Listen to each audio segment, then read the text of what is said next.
Hey there, Duke fans, and welcome to episode number 683 of the Duke Basketball Roundup. This is going to be a fun one, ladies and gentlemen, because we get to recap that Miami win last night, 89-54, the final score. Duke wins by 35 points. I am Donald Wine. I am your host for this episode, feeling very, very fine this morning, despite the fact that I've been up since about 6 a.m. I have Jason Evans with me. Jason is only going to be with us for a few minutes, so Jason, say hello. Tell everybody what you're up to. I know it's been a busy couple days for you. Yeah, it's been really crazy. I'm on my phone at my office. I'm not even on a computer right now. One reason I'm only going to be with you for a couple minutes is that today is my birthday. It is. Yes. I am unashamed to say that I turned 58 today. And so I'm not going to be entertaining all of you on my birthday. I've also been just super, super busy. I had a big event last night. I was up on stage hosting a sort of an event for a charity that I'm connected to. There are about 300 or 400 people there, and so I didn't get a chance to go out watch this basketball game the way I usually watch a basketball game. I'll let you guys be experts this time rather than me trying to wing it. Yeah. Well, first off, happy birthday. I'm sorry that Miami could not get the number of points that you are years, but that's actually a good thing for our defense, which we will talk about in the short time that we have you. But many happy returns to you, Jason. Jason, when you leave, can't be just me on the show. And the streets have been saying, yo, where is Scott Rich? Well, Scott Rich is right here with us. Scott, welcome back to the show. What streets have been saying that? Hey, the streets that I'm around is mainly my hallway and outside. So the vice president asked where you were. So we'll leave it at that. I'll take it. I'll take it. Yeah.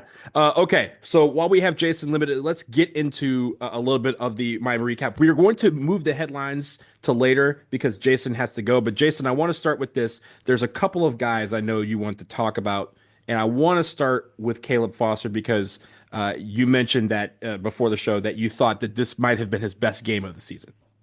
Yeah, I really want to come on to talk about two different things, and one of them is Caleb Foster. I'm not sure if everybody noticed the score was 9-8. You know, we didn't necessarily get to watch all of it because ESPN was busy showing us indoor golf, whatever which is fantastic, by the way. Yeah, it was fun. It's the dumbest thing in the world, and my wife and I cannot turn it off.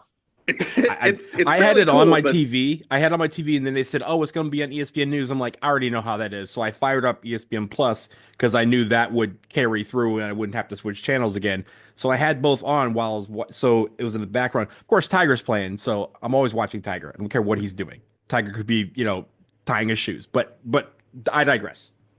Right. In any event, having nothing to do with the indoor golf, the score was 9-8. And Caleb Foster came in the game, and Duke went on a 12, 15, something to nothing run.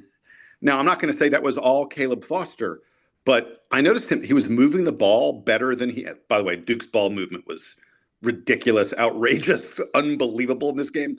But Caleb Foster was a distinct part of that. He hit a couple threes later on. I saw him playing good defense. I just thought this was one of Caleb's better games of the season, perhaps his best game of the season. And I haven't been able to look at the box score and see his plus minus. I'm sure everyone has an outrageously good plus minus, but sometimes Duke wins by 30 and Caleb Foster's like the guy on the team who has a mediocre plus minus. This game, it was not. I'm certain he had a great plus minus in this contest. And I just thought it is important to Duke that Caleb Foster find the game that we know he can have. And plus 17. Plus 17? Plus 17. In how many minutes? He actually ended up playing 18 minutes with all the garbage time. Okay. Plus 17 in 18 minutes is a pretty damn good number. So I'm thrilled for Caleb Foster. And then quickly before I go, the other thing I wanted to touch on, Donald, you and I talked on the podcast, on the preview, about how bad Miami is at defending the three-point line. And we talked about some other things about Miami and how awful they are defensively. I wasn't prepared. I didn't have it in my head that they were this bad. It was unbelievable how open the Duke shooters were. I mean, come on. What kind of defense are you playing, Miami, that Duke was again and again and again and again and again? I could keep doing that for 5 minutes, getting wide open three-pointers.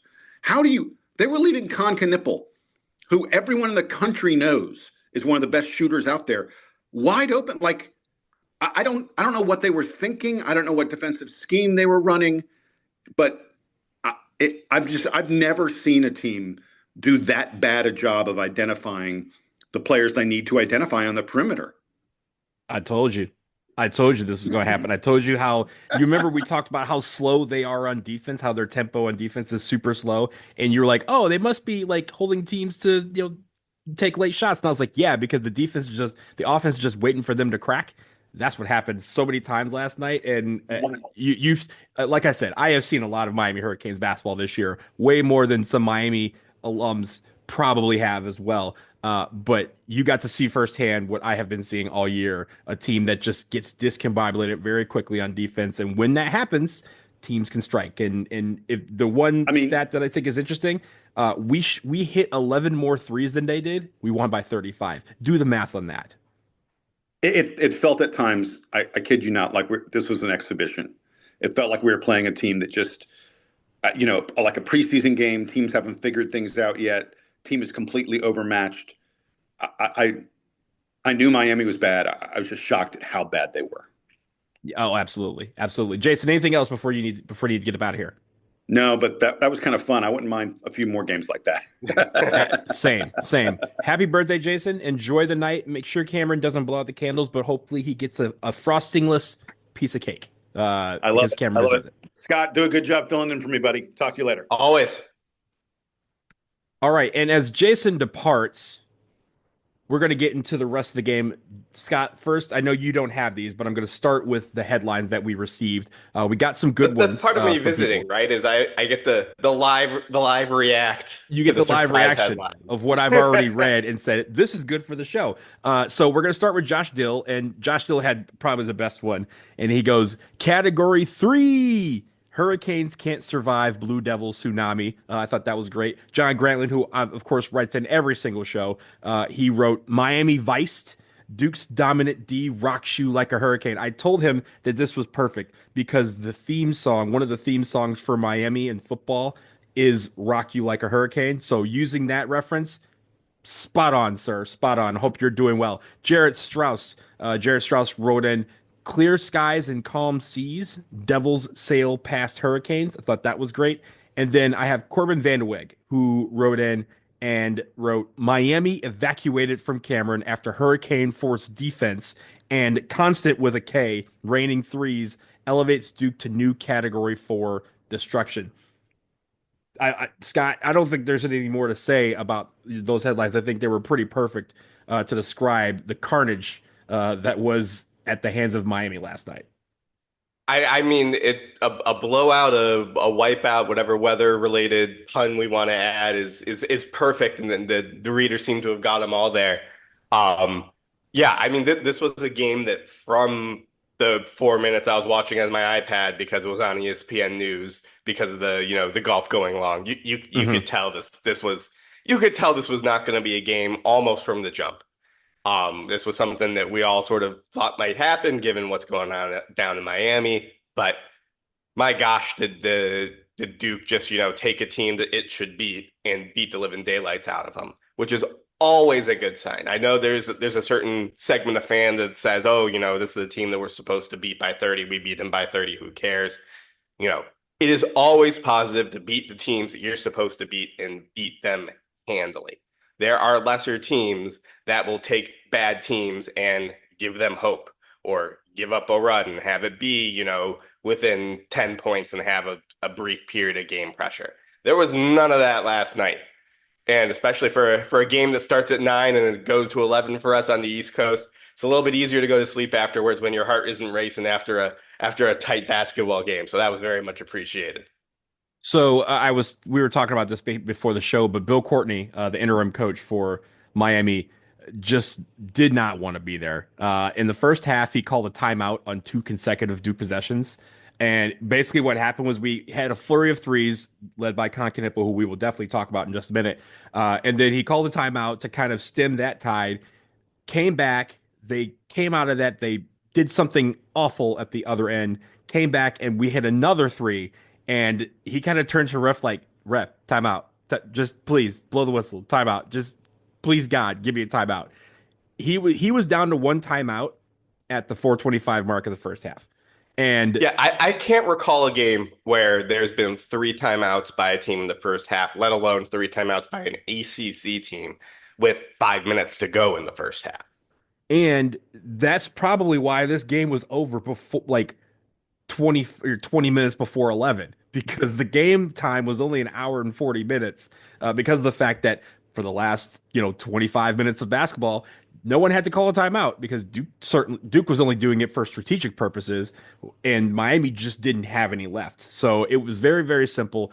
Bill Courtney, after the game, he just said, "We got outplayed, outcoached, out everything. That's a darn good basketball team. We had two guys that have played in Cameron before, and they weren't at Miami when they played in Cameron. We tried to let our guys know that this is a very difficult environment, but it's just something you can't simulate. And you can't simulate the talent they've got on their team and the way they play together." I use that to segue to our team and how we played, because there's a lot of guys to talk about. I want to start with Con Knipple, who had a career day, 25 points, 18 of them in the first half. He was 6 for 8 from beyond the arc, had 2 rebounds, 3 assists, 1 steal, 9 for 11 from the floor. Very efficient, caused a lot of damage. And as Jason kind of mentioned, it felt like there was no defender within 10 feet of him the entire night. Yeah, I mean the 3-point shooting barrage is exactly what we were hoping we would see when this team was constructed, right? And there were a couple of I think the ESPN crew did a really good job of highlighting a couple of plays where Cooper Flagg's gravity literally draws the entire team to him in the paint, and then it's just pick your poison. Basically Cooper just gets to decide who gets the three right now because there's four guys around me, and it's just an easy kick out to any one of these multiple guys. So I think, a lot of that is because, as we mentioned, Miami's defense is not good. But again, you still have to take advantage, and this team did. For me, I thought, we've been seeing the upward trajectory from Khan's shooting as of late. Some of those early freshman year, woes that he had in December that had some fans worried, I think are well in the rear view. For me, I think the biggest storyline, offensively at least, was the reemergence of Mason Gillis. Today, we saw the Mason Gillis that played at Purdue for 4 years, that I was head over heels when we got in the transfer portal. And he made his open shots. He has had those open shots all year. We've all been saying this is a guy who, for a 4-year career, shoots more than 40% from three. Why aren't they going down? Maybe he just needed an extra open look or two against Miami, but they were going down. And if Mason Gillis is shooting that way, and that's another offensive weapon that we have coming off the bench, especially with the way Isaiah Evans has played. Obviously Malik is down, but when Malik comes back, now this team is legitimately 9 deep. Then Mason Gillis can come in and play, more of a 4, more of a I'm just taking, Cooper out role. Isaiah can come in and play more of a 3. I'm coming in, primarily for Khan role. And if Isaiah, his shot isn't coming, then maybe Mason can slip over. But that's a big development. This is a team that once it's healthy, once all the pieces are back in place, is a legit 9 deep. And not every guy, that doesn't mean every 9 player is going to get 10 minutes a game. That means that there are 9 guys that John Shire is confident playing 10 minutes a game if the situation requires it. This Duke team with Mason Gillis making shots, that's who we are. And that's what we've been hoping for a very long time, it seems. I'm glad you mentioned Mason Gillis. 12 points, 4 for 6 from 3, 2 assists, great defense. And as we mentioned when Malik Brown went down, that Gillis and Patrick Gongbu, who I thought had his best game so far in a Duke uniform, were required to be the guys who were going to step up. And both of them did, right? They both provided offense. They both provided defense. And Gongbu had 5 rebounds and an assist. Gillis had the 3-point shot going that he hasn't had yet so far this season. And they were calming presence in the fact that, okay, our rotations may have shifted around a bit, but it's cool because the guy who's coming off the bench, I have confidence in to do what Malik Brown could do. I thought everyone else on the team was a lot more active in the passing lanes, trying to get those deflections. We saw a couple of those. We didn't get as many steals as we normally do, but I thought the deflections or just the altered paths of shots and passes were definitely there because that's something that Malik Brown really brought to the table, and that's something we're going to have to figure out how to replicate over the next few weeks while he's out. And so I really liked the fact that guys were active, and when we went on our runs, like I think John Shire said something similar after game. When we went on the run, we've had tendencies to let those teams get back into the game. And this time we said, nope, we're not taking our foot off the gas.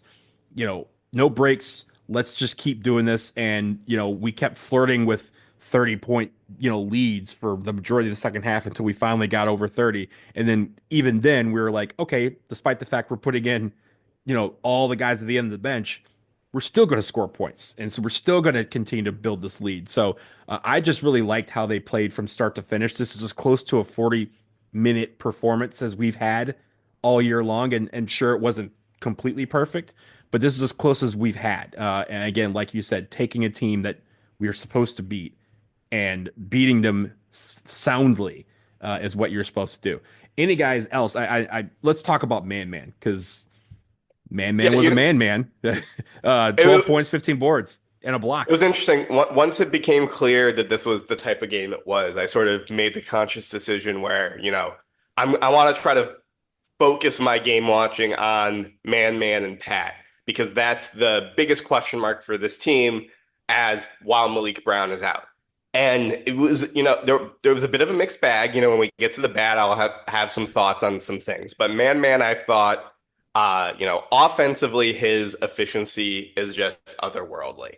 I don't think he gets enough credit for finishing the shots that he does with such efficiency. Yes, he's 7'2" and he doesn't have to jump to dunk, all of those things. But you can't do that. I can't do that. 99% of the people in college can't do that. So I don't think we should start putting him down and putting down his accomplishments just because he is an athletic specimen. He's still doing it, and he still has. Duke has had big men who don't have the hands that he does, who don't have the confident, quick finishes he does.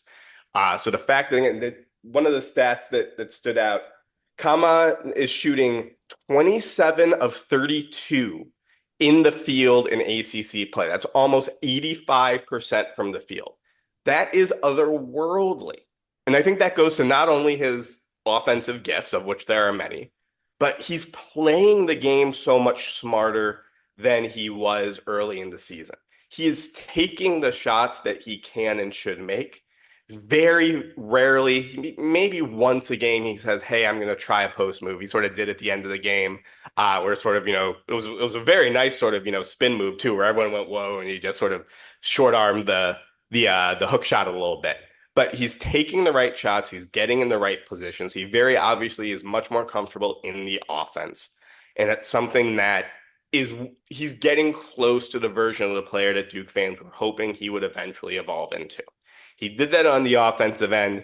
Thought he was very good on the defensive end as well. I think that we have full on embraced the 1 through 5 switching. I'm not sure if we'll do that against every team, against a team a little bit more talented than Miami that maybe has a quicker point guard. But Man did a great job when he was out on those switches. And it seemed to me just the entire rotation looked better, visually very clearly when Man was out there as opposed to Pat was out there. And that's to be expected. This is Pat's first big minutes, and we can talk about it a little bit later. But the rotation, the defense that was not lost when Man was playing more minutes and Malik was out.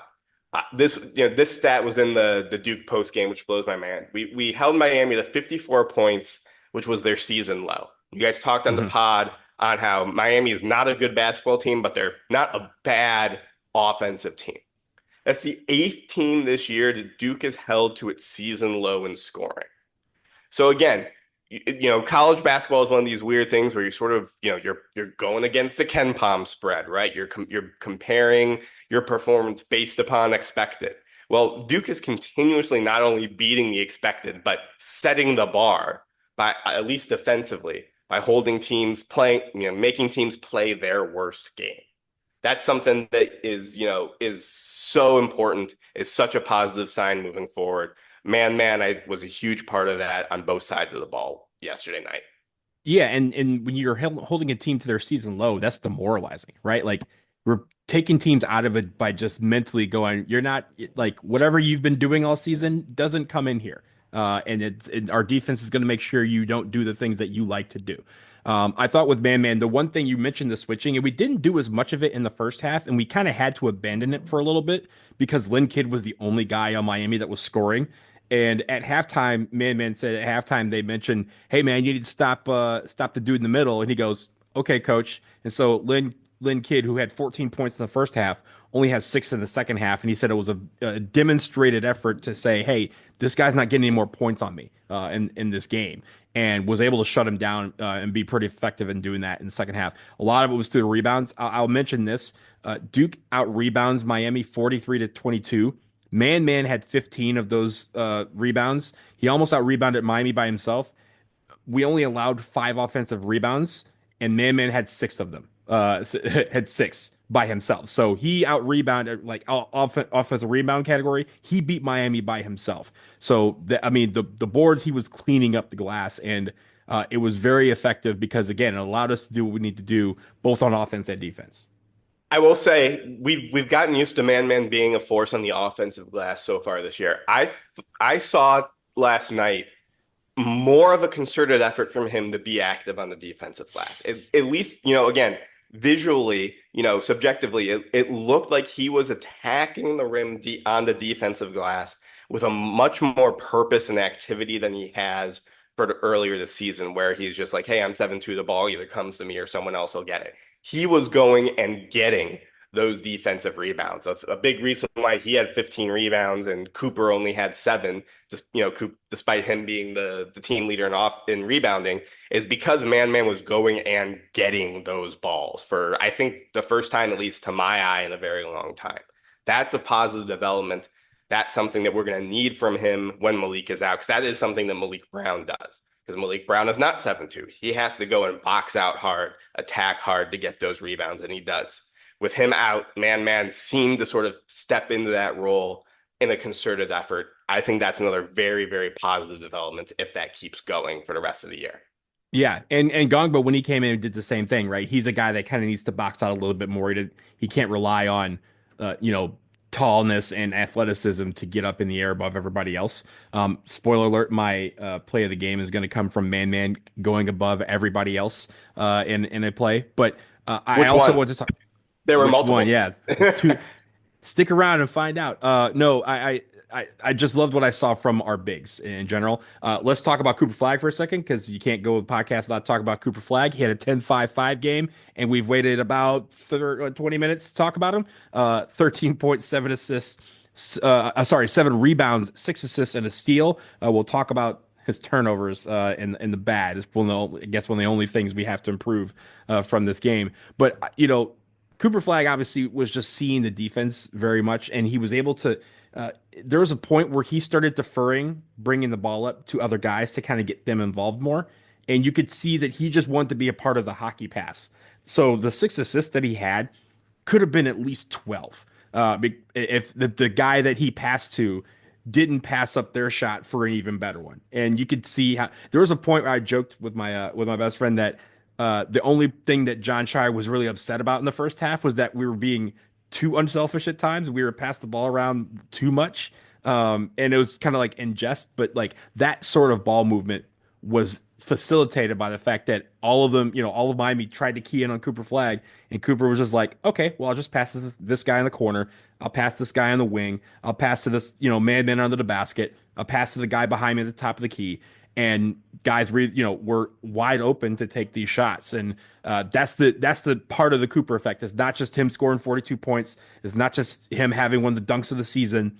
It's his ability to get his teammates involved in an offense that we've talked about is built around him. He has said, yes, I can't do this by myself, and my teammates are going to get involved. And the fact that they're moving the ball around, the idea that they're able to get a ton of assists every single game. In the first half, I think there was 2 plays that they didn't get assists on, and one was Cooper Flagg missing a shot and immediately tipping his own miss in, and then another one was, I think, Con Knipple had 2 dribbles on the way to the basket where he laid it in. So again, but everything was built off of the pass. It felt like, and Cooper Flagg was very good at getting the ball and spreading around to other people, and then when he needed to, taking 3 pointers, going to the rack, going to the line, things like that. I don't think we can lose sight of how impressive it is for an 18-year-old kid to have a 40 plus point effort and then come back the next game and just be like, I'm going to play my same normal game, right? So many freshmen would have that and come out like, this is my team Got to now. get I'm going to, 45. Yeah, yeah. yeah. And, Cooper Flagg is not that. And, we say it over and over again. We hear it over and over again, but it's still impressive that that's who this young man is. I think it was very clear that what little of an offensive or defensive game plan Miami had was don't let Cooper Flagg beat us. And so Cooper Flagg said, okay, I won't beat you by putting the ball in the basket. I'll beat you by getting the ball to my teammates who are wide open. It still was interesting to me, though, that there were the two, sort of blips in the first half where maybe Miami's about to make a run and close things back. The one timeout that John Shire had in the first half, immediately afterwards, the game plan was let's get Cooper the ball in the right position and have him just dominate and score. I think that was around 4 minutes or so left. And again, the play call out of the timeout was let's run action to get Cooper in the lane against an undersized defender, and just let Cooper Flagg be Cooper Flagg, take 2 easy points, put the run to bed, go back and play our offense or play our game. That's something where it's very, very clear that he is the alpha, and he will be the alpha by putting the ball in the basket when need be. But that doesn't need to be what he's doing every time down the floor. Today was a perfect example of that, where you could argue he played just as well, if not better, than when he put 42 points on the board. But that doesn't show up in the scorebook with quite as many points. He seems fine with that. The team's winning by 30. That's the type of guy he is. The one other part of the good that I wanted to discuss was the bench. And we talked about in the preview and really after Malik Brown went down, we had talked about how the bench had not really been producing in the form of points. They had been coming in and doing the defensive side of things, but they hadn't been giving a lot of points. And we wanted that part of the game to not be a drop off. Well, they responded in a big way. 34 bench points. Miami only has 8 bench points. And the fact that, again, we got production from a lot of people. Mason Gillis with 12 points, Caleb Foster with 9 points, Isaiah Evans with 8 points, Patrick Ngongba with 4 points. We even had, Harris came in and he had a point, a rebound, and assist. Spencer Hubbard came in and got a dime on a Caleb Foster 3-pointer at the end when everybody wanted him to shoot. But it was a great pass. The idea that everybody was able to contribute, Sheffield and Begovic were even able to play. So like the fact that we were able to empty our bench and get them it felt like 2 minutes of playing time is incredible. And also the fact that they, when guys were down, right, the next person stepped up and said, okay, it's my turn to do something to help this team win. And shooting well like we did helps. Shooting 60% from the floor is going to always help the confidence of everybody who's coming into the game. But still, when everyone's coming into the game, they're figuring out what to do on both offense and defense to help this team succeed. And everyone was able to do that. And I like when our bench gets involved because that is an X factor that no one else can compete with. We have guys on our bench that could probably start at dozens of universities, dozens of Power Four teams, and these guys don't get as much time, so they're making the most of the opportunities that are given them when they do come into the game, whether it be 3 minutes or whether it be 20. And the idea that a lot of these guys had their roles shift a bit with Malik Brown being out, and they still were able to come in and do work against the team that they were supposed to, I think is great. Yeah, I mean, I think that Isaiah Evans assuaged some of the nerves of fans. Like, oh, is he just a hot shooter? Is something gone wrong? He came in and looked like Isaiah Evans from Auburn again after being cold for a few games. I already mentioned Mason Gillis, how important that is. We talked a little bit about Caleb having one of his better games of the year. Just looking much more confident than he has in a little while. Again, how much of that is the opposition? Who knows? But you can take that even against an undermanned opposition and carry that forward. I think it's going to be interesting to see when we face a competitive game, and we will face a competitive game when Malik Brown is out, how the bench gets used in that situation. Does Coach Shire have confidence in Pat Ngongba to keep playing him 10 minutes a game and have those 5-minute stretches in each half when he's struggling? Or does he say, no, we have Mason Gillis, who's a 6-year guy. Let's go small with Mason Gillis alongside Cooper Flagg and try something new, try something a little bit more creative where we're getting our talent out on the floor position, at the expense of positions that these guys traditionally play. That's going to happen. It obviously didn't happen last night against Miami, but that's going to happen in a game while Malik Brown is out, because as much as we would enjoy it, I don't think Duke is going to win every game by 30 while Malik Brown is out. It would be nice. I'd love to be proved wrong on that. But again, that's what's going to be, I think, the most interesting storyline over these next couple weeks. And the better these bench guys play in their roles, which is all they had to do today, and they all did it very well, the better these bench guys play in their roles, the more confident Coach Shire is going to be in trying them in a new role, trying them in a small ball, Golden State Warriors death lineup style thing. Maybe having Isaiah have to play down, play in a little bit of a different lineup where he's not just coming in right at the 3, and using the fact that he's 6'6" to our advantage. These are all chess pieces that, after a performance like this, you feel a little bit more confident treating as chess pieces and moving around in some unorthodox ways, which is something that is going to be coming up at some point over these next few weeks. Yeah, I think the idea also that despite the fact that we would love to have Malik Brown back tomorrow, that's not going to happen. We want him to get to 100% before he returns. And in the interim, while he is out, we get the opportunity to develop a Patrick Ngongba or give Mason Gillis a little bit more time to really make it where when Malik Brown comes back, now in theory, we should have 2 guys that are more in tune with the offense. And in the case of Patrick Ngongba, we have a guy who we can turn to in foul trouble, which has, as I mentioned when Jordan Brennan was on, that has helped us in championship years. That guy that's further down the bench that does get a lot of playing time, for one reason or another, has been thrust into more playing time, more of a role, more of a responsibility. And because they had lessons that they learned earlier in the season, they were able to thrive in that opportunity. So the idea here is for our bench to continue to thrive, both on offense and defense, to make it where if anything happens, whether it's foul trouble or God forbid something else, we have guys that can stand in and as I mentioned, stay ready. So you got to get ready and always be ready. So I'm really looking forward to how that progresses over the rest of the season. Let's take a quick break. On the other side, we'll talk about some of the things that we need to improve from this game. Not a completely perfect game. And we'll also talk about the play of the game. I teased it. Man did something spectacular. To find out what I had in mind after this.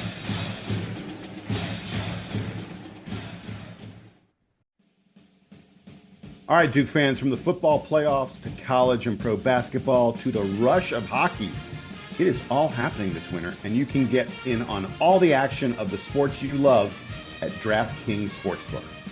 Lots of sports, Jason. My TV stays glued to just about every sporting event possible. And now with some of these games we watch, we can have a little more of a rooting interest. New DraftKings customers can bet $5 to get $200 in bonus bets instantly. So go to the DraftKings Sportsbook app and make your picks as the sports action picks up in the new year. Make every day game day with DraftKings Sportsbooks. Download the DraftKings Sportsbook app and use this code, DukeBB.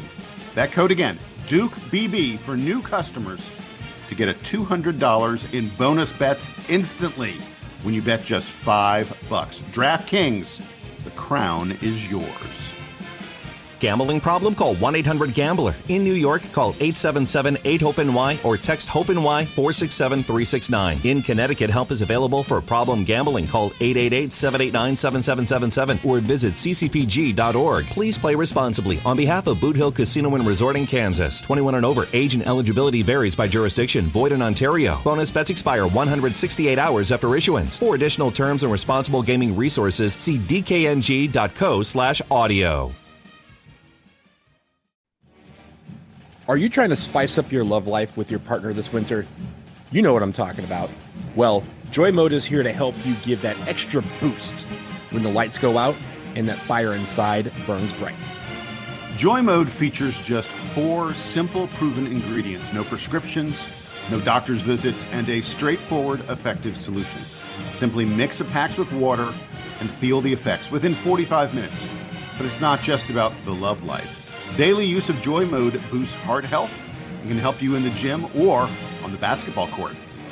So, if you're looking to take your game to the next level, visit tryjoymode.com and use code DukeBB at checkout for 20% off single purchases and 30% off subscription orders. That's tryjoymode.com and use the code DukeBB for 20% off single purchases and 30% off subscription orders. Take control with Joy Mode.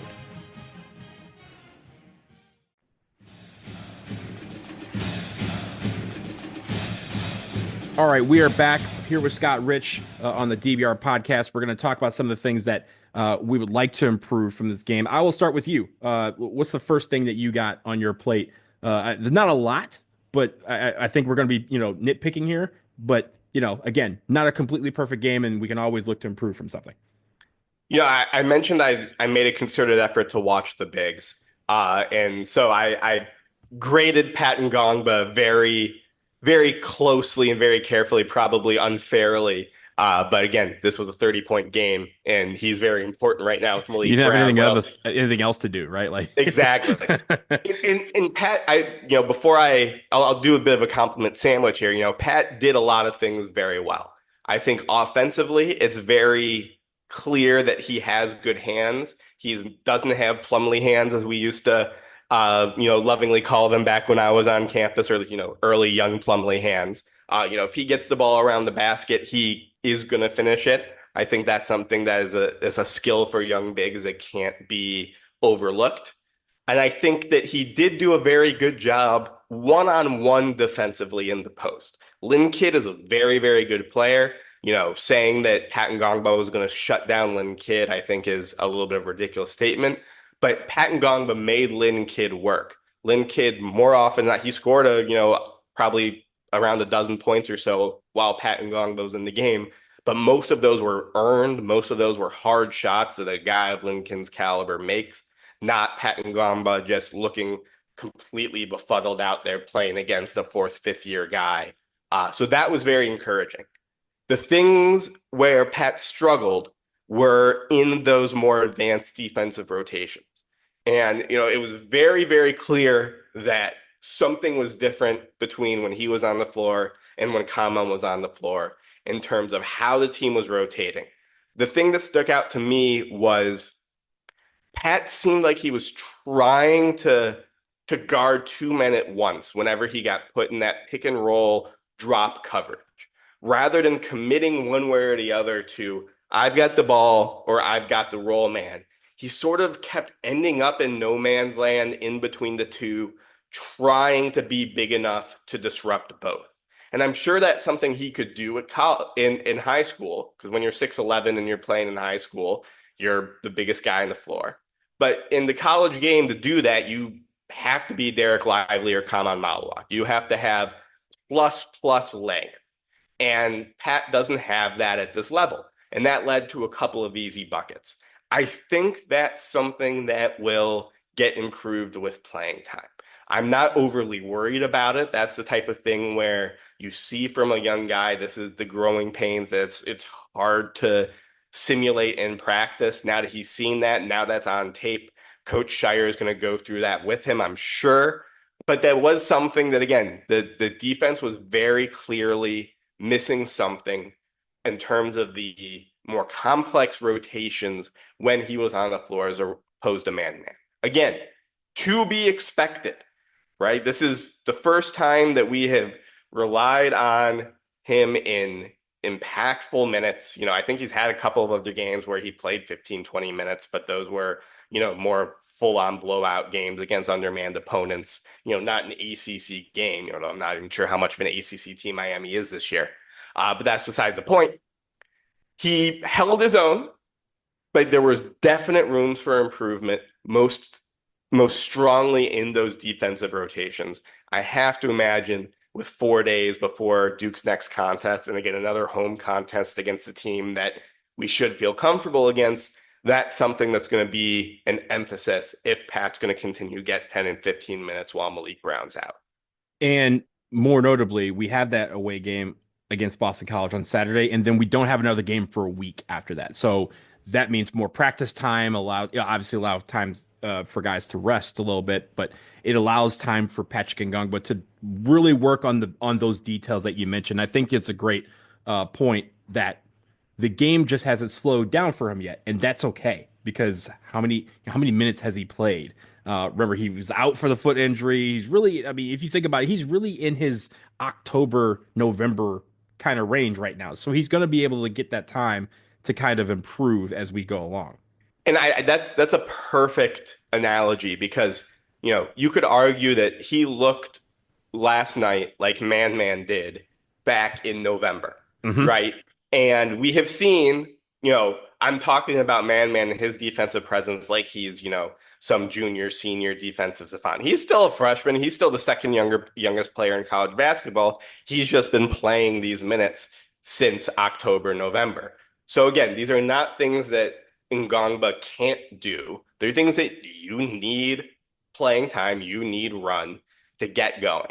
And I think that I would be much more worried if he was in and Lynn Kidd just put up 30 points because it was just so clear that Pat Ngongba could not stand up to an ACC caliber starting five, right? That wasn't the case. He, got beat, but he held his own. He made life more difficult. He has to work on these more advanced parts of the Duke defense, which is something that every big has to do. We saw Man over the course of these last 3 months go from deer in the headlights to having full control and being a menace.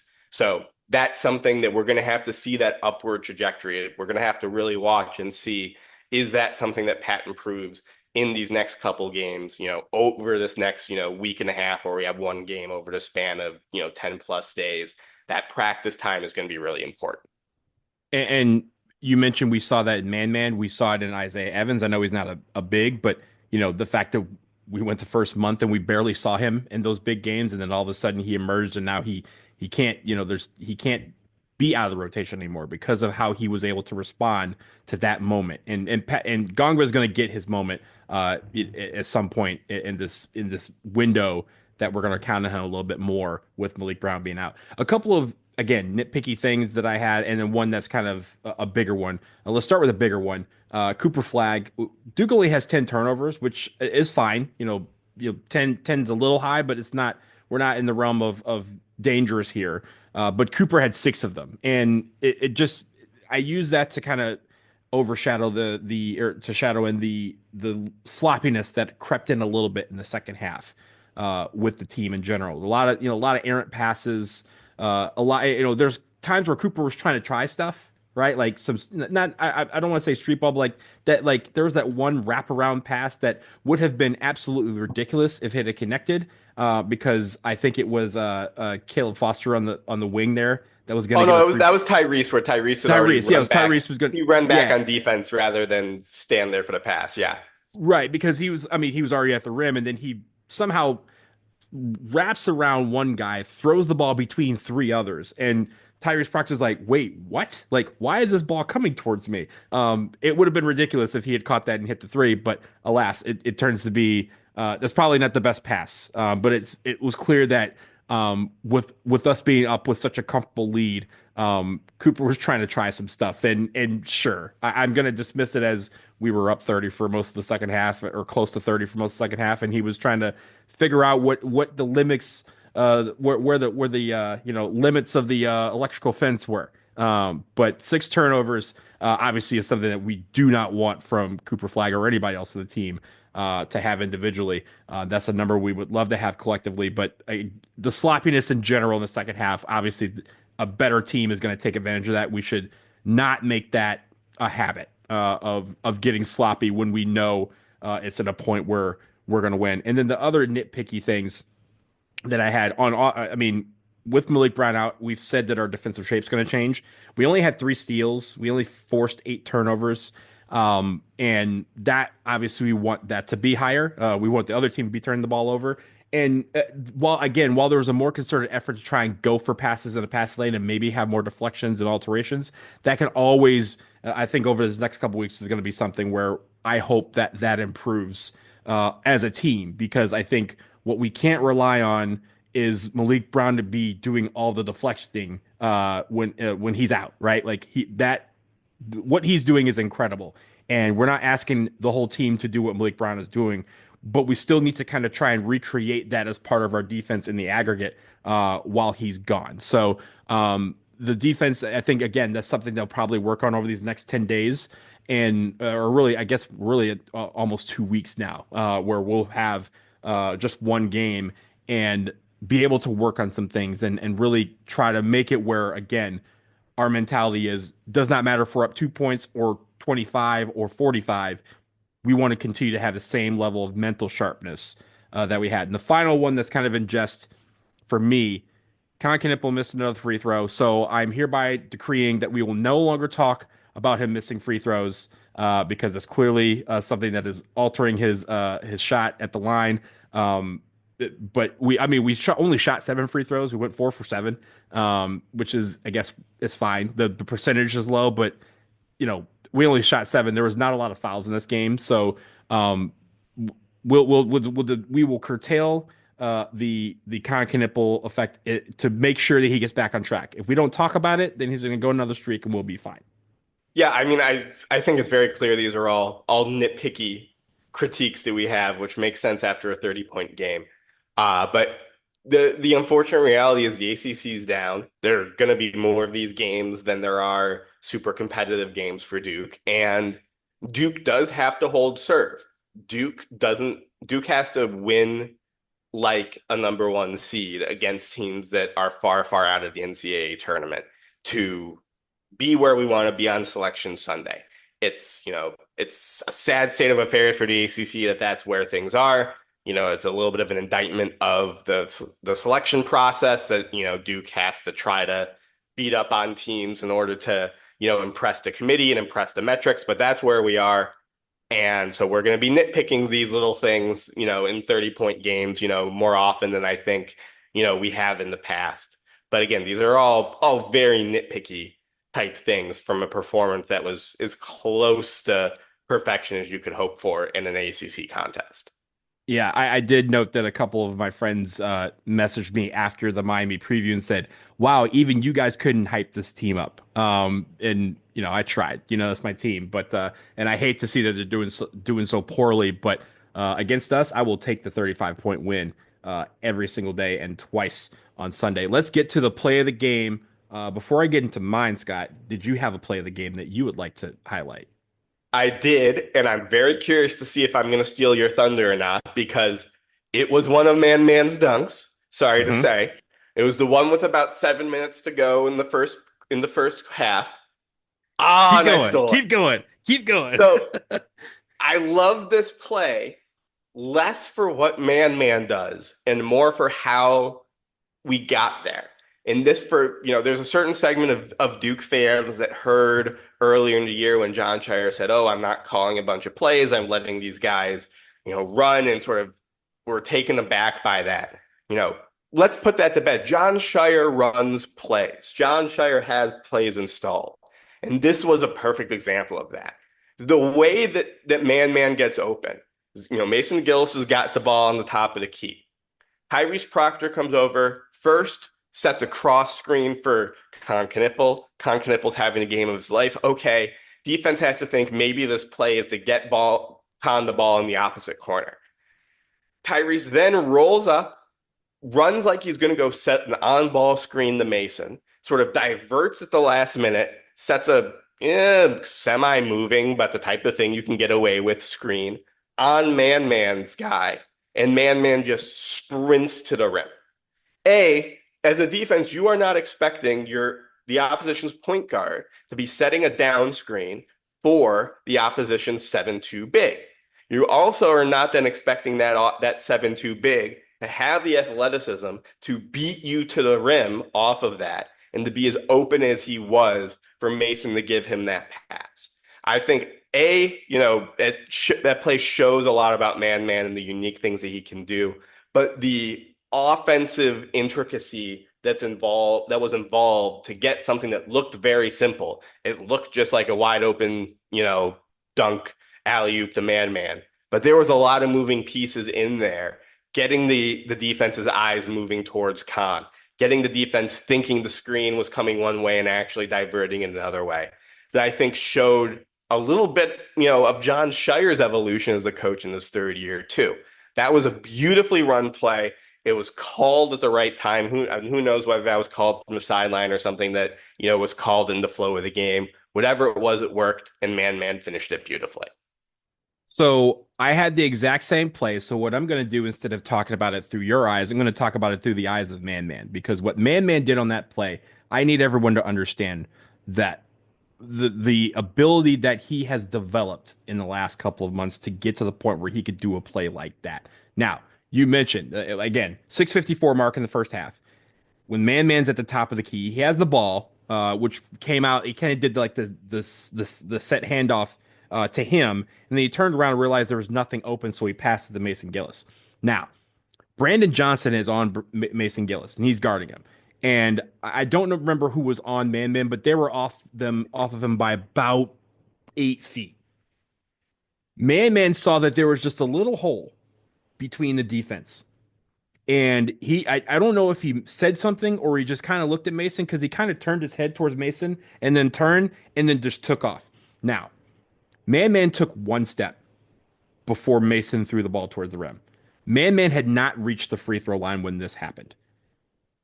He still, and when this happened, short of Brandon Johnson, who again is guarding Mason Gillis, every other Miami Hurricanes player turned and saw man just start to run towards the rim, and they all chased after him.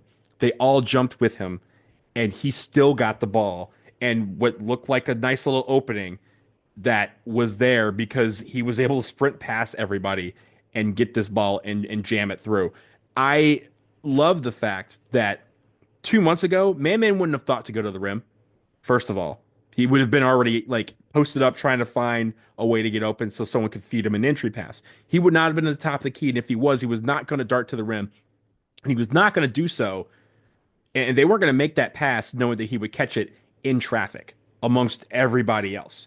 And the idea that everybody on the floor in Miami colors was like, oh no, he's going towards the rim. They're throwing him the ball, and they still couldn't get it, is a testament to the type of accurate. First of all, the pass that Mason Gillis had was incredible, but also, again, like I mentioned, he passed that ball not knowing if man was going to get it.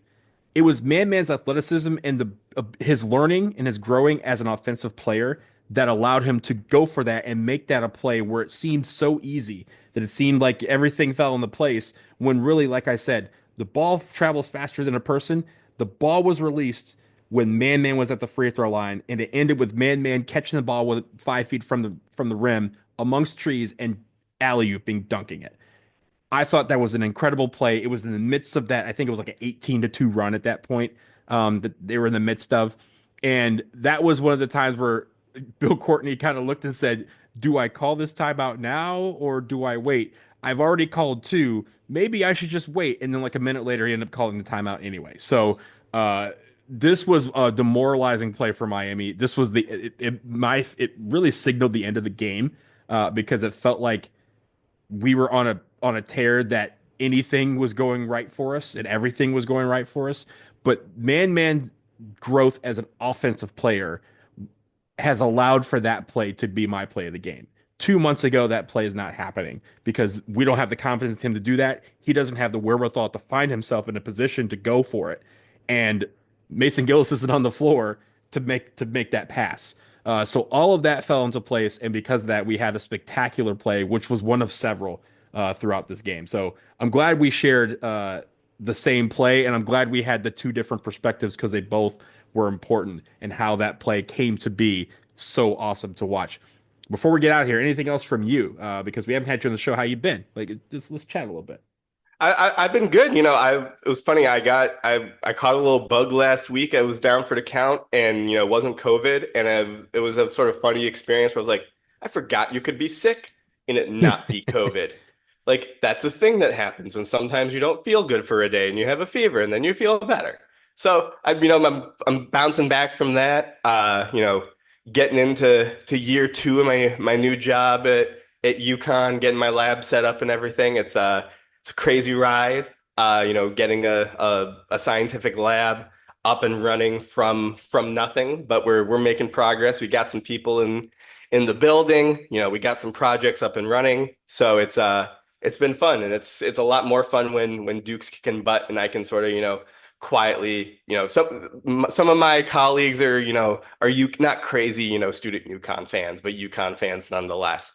So it is fun when Duke is kicking butt and I get to, get to have that little glow in me whenever the college basketball conversation comes up.